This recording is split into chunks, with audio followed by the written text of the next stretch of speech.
Hey everyone, and welcome to another GameXplain discussion. I'm your host, Derek Bittner, and I'm joined today by Ash Paulson to discuss his recent playtime with Xenoblade Chronicles 2 at PAX West. So let's get started.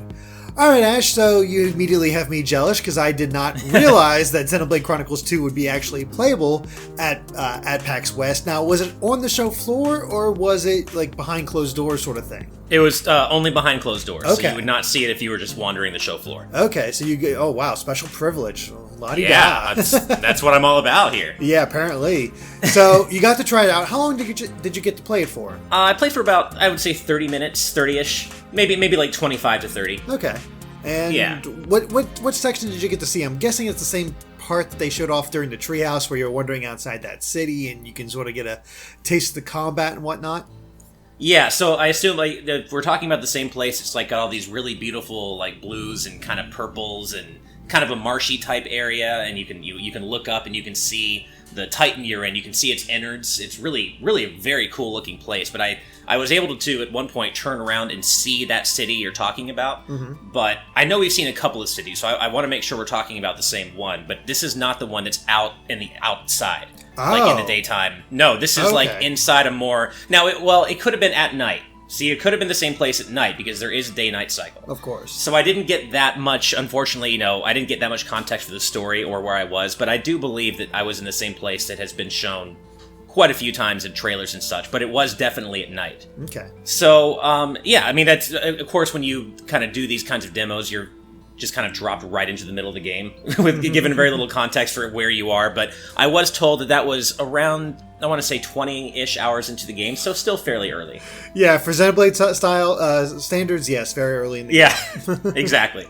So what'd you exactly do? Well, I mainly just kind of ran around and fought some monsters, and that's really it. And I have to say, like, again, especially for a game like Xenoblade Chronicles 2, it is so hard to get, to kind of jump right in and automatically kind of get a handle on what you're doing, because there are so many complex systems that have been already taught to the player by this point. But not me, because I'm jumping in at 20 hours in already. So it mainly was just kind of like me running around and fighting various low-level monsters. But I did a little more beyond that is I'll touch on later. Okay.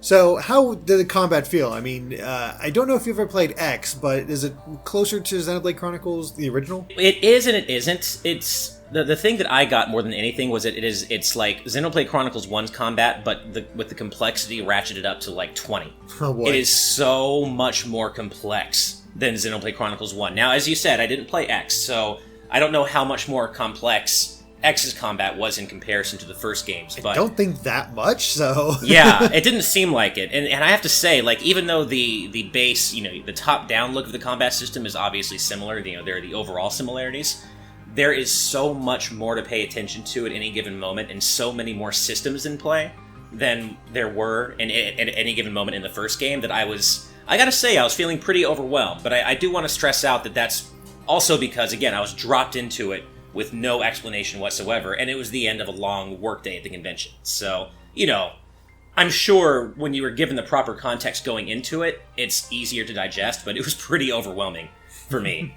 I'd imagine so, because I'm just trying to imagine getting dropped into the original Xenoblade Chronicles 20 hours in, being like, what do I do? Yeah. So, and there are a few key differences that kind of surprised me as someone who has played the original Xenoblade Chronicles so much, and, I really like that battle system, but just kind of minor but also big things, such as the fact that your default attack will no longer pop off while you're moving. So I was like, I had a habit of, in the original game, like, as Shulk, I would constantly be moving, and Shulk will swing his sword while he's moving. That doesn't happen in 2. So you actually have to stay stationary for your regular attacks to come out. And there's also now a timing element such that you're at least the main character, Rex, his attacks came out in sets of 3, so it was like a 3-hit combo, and you would want to time your arts after that third hit to maximize their damage output. So there's definitely a little more, emphasis on timing and positioning, I would say, than there was in the first game. Yeah, because in the first game, I'm constantly running around because the monster is constantly turning around, so I'm like, all right, I want to be behind you so I can do my, backslash. Got to do that, and that'd be a hard habit to break, is to stand still or it really is. Time it so you can actually get it into the right position, especially if you want to use your arts, because I'm sure the arts still play a huge part in this. Oh, yeah, no, they play a huge role, and just like what you were saying, like the back attacks and side attacks, those things all return, but you have to be more careful with how you position yourself now, because again, as long as Rex's feet are moving, he's not attacking. So you really have to, limit your movement as much as you can, I would say. Wow, he really... And I know from the treehouse that they said that the monsters no longer have an indicator of how they notice you, like they used to be where this one's sight-based, this one's sound-based, and you can sort of figure out how to get around them and maybe not get into that battle.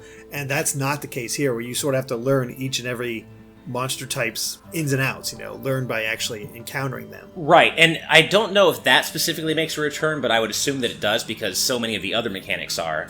But that was specifically something that didn't get talked about as much. But what did, and I don't know the official name for these things yet because, again, all of these concepts were introduced to me all at once. But there's a whole nother, mechanic in play that kind of governs the flow of combat, and it's almost like an action tree type thing where the arts you use determine the kinds of attacks you can use after that. So I almost want to...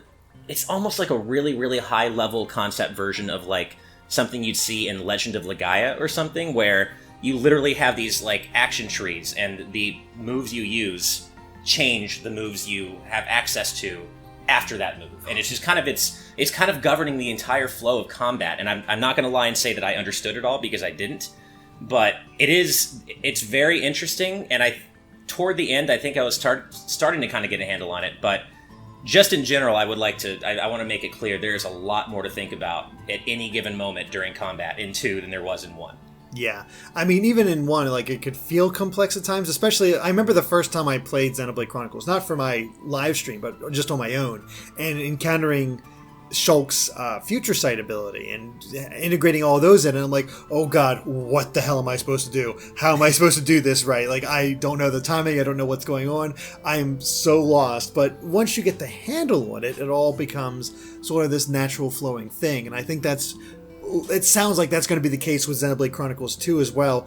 But I also like the idea of experimenting and learning, this leads to this, and this is what I need to do in this situation in order to do this, in order to do, make this happen.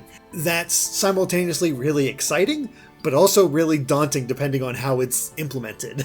Exactly. I mean, I would say it's a bit of both, because again, I have very little doubt that when you're starting a new game from the beginning, these concepts are introduced to you gradually such that they feel tractable. But man, it is not the kind of game where you can just jump right in and have any sort of idea what you're doing, because there are so many different systems to play, to pay attention to. Now, I don't know for sure. I don't think the future sight ability is returning simply because the Monado is not, as far as we know, a cornerstone of the story in 2. Mm-hmm. So I think that kind of overall combat flow system I was just talking about might be kind of what's replacing that in a way. It's kind of like that higher level concept thing. Yeah, no, each Xenoblade has its own little thing that makes it stand out a little bit different, because X didn't have that as well. Obviously, right. It had its own unique systems in play that you have to work with and figure out, and it makes sense that 2 is doing the same thing, because this doesn't seem to be a direct sequel to Xenoblade Chronicles. It's hard to say. No, it doesn't seem to be. I mean, obviously there are certain, visual thematic similarities, but no, overall, I mean, in terms of the story content and the characters, it doesn't seem to be even a direct sequel at all. Mm-hmm. Yeah, the sense that I'm getting is that the numbered entries of Xenoblade Chronicles are, such as they are more story-based, while the X series is much more exploration and, open world, yeah. A little, it has a different feel to it, even though the combat systems are kind of similar, but they do very much have their own unique feel. So, yeah, it's really, really curious getting into this game and experiencing exactly what they've changed, what they've made different. And I know the combat systems kind of are weird to get into at first, but by the end, did you feel like you were getting a handle on things, at least a little bit?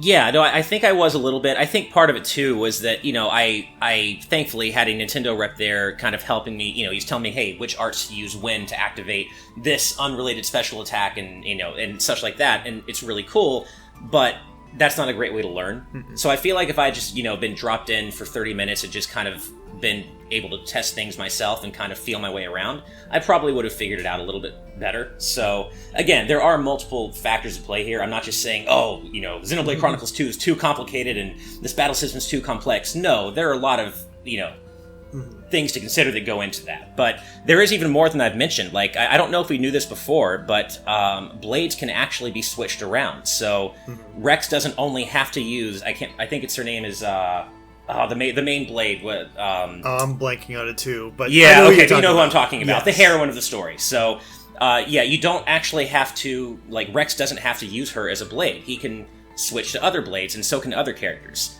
So it isn't one blade per character. You can actually mix and match, and I assume that the character, the abilities you can get by doing that are different per character, but I don't know that for sure. It seems to be the case based on what they did show during the Treehouse back at E3, because they did mention that, how you can change blades and each one has their own different abilities. But the other thing that struck me about that is that they might be so different like that because they change up how you, I guess, fight as well. You might be able to tell us more about that. But it's also the fact that there's no traditional art menu. It doesn't have that row of arts that you can choose from at the bottom screen anymore. Yeah, exactly. That the art, whatever you want to call it, that horizontal art menu is completely gone, and the way you use arts is different. Like I said, you can have, I believe it's up to 3 arts. It's either 3 or 9. Actually, I believe it's up to 9 arts equipped, and you use them with 3 different buttons, and I think you can cycle through different art sets with a different button to then make those 3 buttons activate different arts. It's a little more complicated, obviously, but basically, no, you're no longer selecting from a horizontal menu of arts. And again, kind of like what I said before, the arts you can use in any given situation, or at least their properties, will change depending on the art you used before that. It's very much like an action tree type of thing, and it's pretty confusing because then you get the elemental affinities mixed in there as well, and you activate those with a different button. And I believe there's what you were saying about different blades changing the way your characters actually fight. That's true. So I was using different blades with Rex and noticed that the way, there are different kinds of weapons and you'd have to position yourself somewhat differently to use them. Mm-hmm. So there's just a lot more going on. And even, I will say that the break topple days system, that returns, but again, it's more complex because there have been 2 new states added, which are launch and I believe... Well, you can launch an enemy into the air, and then the final one is whatever launches them back into the earth. Mm-hmm. And I don't know exactly what it's called, but basically now, instead of 3 weakened states, there are now 5 weakened states that an enemy can be. Oh my god. So again, it really is just taking, the foundation laid by Xenoblade Chronicles 1 and just adding layers of complexity to it. I mean, it really sounds like it, because I rarely got the days thing going on, so now I'm imagining trying to get up to the point where I can launch them, and I'm going to go with Spike just because spike them to the ground. I could be wrong, but it might be actually that very well may be it is Spike. Yeah. And what's interesting though is that I did actually manage to launch a few enemies somewhat accidentally, so it may be that to make up for these added layers of complexity, they're making things slightly easier on the execution end. Because even the Nintendo rep, he's like, oh, hey, you launch an enemy, and I didn't even tell you how to do it. I'm like, yeah, I did. Cool. So it may be that they're trying to compensate for that complexity with, maybe somewhat easier execution, but I don't know for sure. I wouldn't be surprised if that's how they sort of balance it out. Keep the menus somewhat simple, it sounds, but also have the choices that you can make from those menus a lot more complex rather than just here's a row of all your abilities. Right. Huh. So, what's the exploration like in the game? Do they still have those little bits of items that you pick up? Because I don't believe they were. I think there's dig points where you can find items instead now. Yeah, so I did find a few of those dig points, and I harvested some items or harvested some materials from them. I don't remember exactly what, but I did find a few of those dig points. Exploration in general feels pretty similar, I would say. Rex's jumps are far less floaty than Shulk's or any of the characters from the original game, so the jumps feel less floaty, I'll say that. but you still do take fall damage. You can still choose their time of day or night anytime you want. You can set that whenever you want, which I love. I'm glad that's back. And, you still, I discovered a couple of landmarks. So, you still do discover landmarks. You can discover dig points.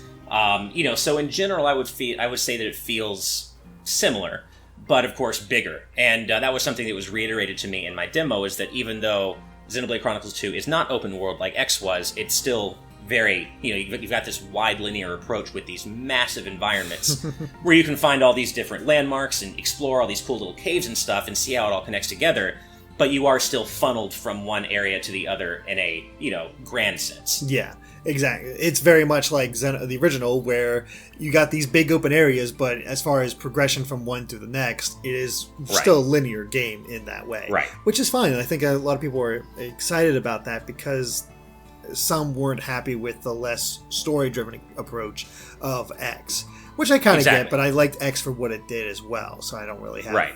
I like that we have two different flavors of this game to choose from, and I'm guessing the Collectopedia is back, or did you not see that? I didn't see that, so I wasn't allowed to open the menu. That was the one request Nintendo had, you cannot open the character, the party menu. So, unfortunately, can't tell you anything about that. Okay. I would be shocked if the Collectopedia isn't there, because it was the previous two games, so... And if they're bringing back other, kind of granular features, being able to pick the time of day or night whenever you want, I kind of have a feeling that a lot of other similar things are going to come back as well. That's true. Now, one of the things I also mentioned during the Treehouse was how the level of clouds actually affects how much you can explore. Did you get a sense of that during your gameplay? Not at all. That wasn't even brought up, actually. Oh, really? Okay. Yeah, so that was... I didn't get to do that much exploring, and kind of what I was going to say earlier, I was touching on this, was that even though I did more than combat, and I did get to explore a little, it was kind of accidental, because the reason I got to explore was that the game crashed. And so I was actually, when we came back, I was warped to that main village or that town we've been talking about, and then I was allowed to go out and kind of explore from there and find my own enemies to fight.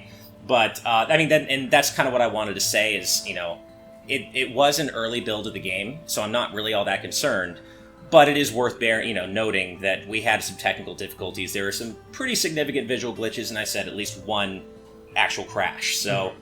I'm not all that surprised. It's a massive game. It's an old build. That stuff happens. But, I feel like I should be honest about it. Yeah. I wouldn't be surprised if this is a build back from E3 or maybe even sooner. Just why would they build a new one? They can just show you what they... Yeah, that's what they were saying, was that this was not the latest build they had, and it actually was, I believe, from E3 or prior. So that makes perfect sense. Yeah, I can totally see that. Now... obviously they haven't given us a date yet, but are they still holding firm to this year? I don't know if you asked that or not. I didn't ask that specifically, but none of their marketing has indicated otherwise, and I believe there's a rumor going around that pegged a December 28th date, which seems about right. It does seem like if they're really holding to 2017, it feels like it's going to be December 31st at 11:59 p.m. It's as late as possible. Yeah. Now they talked about the size of this game. Did they say how big it is in relation to the original? They didn't. I at least asked that question in relation to X, and they wouldn't really give me an exact figure, but they just said, it's absolutely huge, which that could just be PR speak, and fine. But I have to say, even from the main single environment I was allowed to explore, I didn't feel like I'd even seen 10% of it. So these are, I get the sense that each big area, main area is going to be a lot bigger than the for example, Bionis' leg or Aerith Sea from Xenoblade Chronicles 1. Those were big for that game, but I feel like 2 is going to, ratchet that up even more. I could see that, but I also hope they have fast travel points more frequent than Xenoblade. Yeah, because, me too. You get to Aerith Sea or Alchemoth, and it's just oh god, it's just, there's so much walking in between these places, and there's these, big places that you have to, talk to this certain character, but they're way out here, and you have to walk all the way out, and then you gotta walk all the way out that way in order to talk to this person. It's no, let me have some fast travel, please. So hopefully they address that in some way.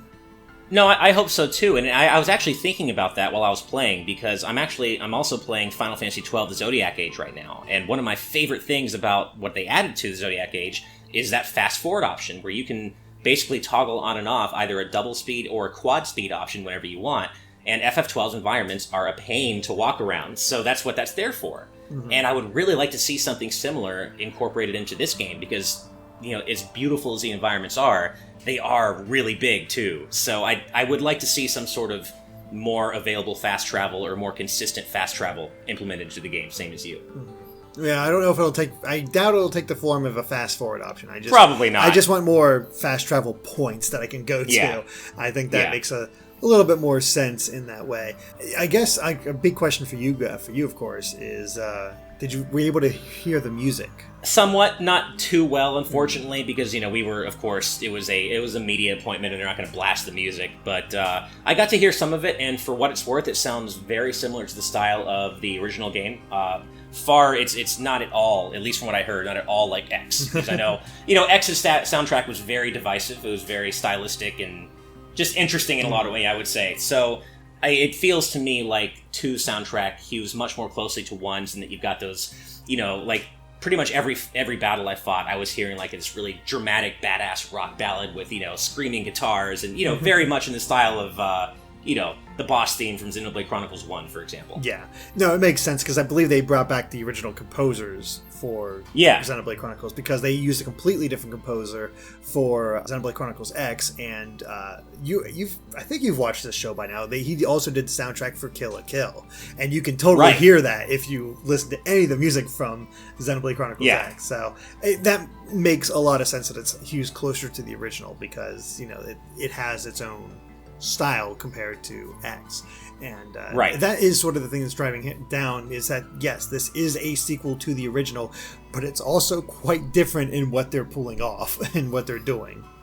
Yeah, I mean, this absolutely is not just a copy-paste, hey, we're going to make the game like bigger sequel. I mean, yes, it's bigger and there's obviously more to do, but it's a lot more complex too. This isn't just the battle system from 1 copy-pasted into 2. Like, there is so much more to learn and wrap your head around. And I think ultimately, like you said, once I've gotten a chance to play it from the beginning and, I understand it all from the start, I think it's going to be a lot of fun. Like you saying, the future sight ability in Chronicles 1 was like so overwhelming at first, but once you get your head wrapped around it, it's a lot of fun. Mm-hmm. And I do have to say that even though I was left feeling really overwhelmed during my demo appointment, it did feel much the same way. Like, once I'm able to understand it properly, it's going to be a lot of fun. Absolutely. I guess because you didn't hang around the towns much, I'm guessing you didn't get a sense for side quests? No, not really. I mean, I did, I walked around town for a little bit. The main thing I can remember from there that I can tell you is that NPCs will often have word balloons pop up as you're, running by them, kind of like in the original game, or more recently Breath of the Wild, where, you could just see word balloons popping up over characters' heads just as you're running by them to get a kind of an overall level of, or what they might say, if you talk to them further. Yeah. It's also, so you didn't see any, like, exclamation points pop up saying, hey, here's a side quest? I don't believe so. It's possible that I did, but I spent so little time in town. The Nintendo rep didn't really want me to spend time in town, so I was kind of, ushered out of town quite quickly. They ran you out of town right away. Yeah. So that may be why. That they may have been worried about me activating a side quest by accident or something like that. Mm-hmm. Okay. I was just I'm curious how they're handling it this time around in the game. Like enjoy all the side quests for the original Xenoblade, want a little bit more direction, kind of like what they did for X. Not all the time, but at least a little bit more direction. Right. Yeah, no, I can't speak to that, but I can say, just anecdotally, when the game did crash and I began from the town, to go back into the demo, like, the guy who was giving me the demo, the Nintendo rep, he's like, where should we have you go? Because where I had you for the demo is too far from town for you to get back to right now. Oh, wow. So that kind of gives you a sense that even though I was in the same area, I didn't have enough time to get back to where I was prior, and that's how huge the environments are. Oh my gosh. So there you go. I'm totally down for it. Right? No, and I will say that even just from what I got to explore, like, I got a true sense that the environments are going to be really fun to explore, like they were in 1, like all the little nooks and crannies. And I'll never forget, one of my favorite moments in 1 was in Bionis' leg, where I'm just, oh, this is a cool cave, I'm gonna follow it. And you follow it, and it leads you to this gorgeous overlook of the entire area, and it's completely optional, but it's so cool. And I totally got the sense that 2 is gonna have much of that same stuff. Yeah. I remember like just going off, let's go this way, and all of a sudden, high level enemy, high level enemy, high level enemy, and yeah, the fun of trying to sneak past them because you just want to explore more. And you're like, come on, let me get that next little landmark so I can maybe teleport past you or something like that. And I'm very glad I've played through the original Xenoblade now. I'm very close to finishing it up, and I'll have a lot of anecdotal evidence to say how it's changed now. It's not just me going in blind like I did for X. So, looking forward to that. Yeah, no, I think there's a lot to be excited about for Xenoblade fans. I know I'm excited. Obviously, what I played was pretty rough, and there's a lot of new stuff to learn, but nothing that like really made me concerned for the game's quality. I mean, I'm still excited to check it out when it comes out, hopefully in December. We don't really know yet, but if they say 2017, okay. They haven't changed it yet, so fingers crossed. So yeah, and hopefully that's a worldwide release because we don't know yet about Japanese or English, so we'll see. Yeah.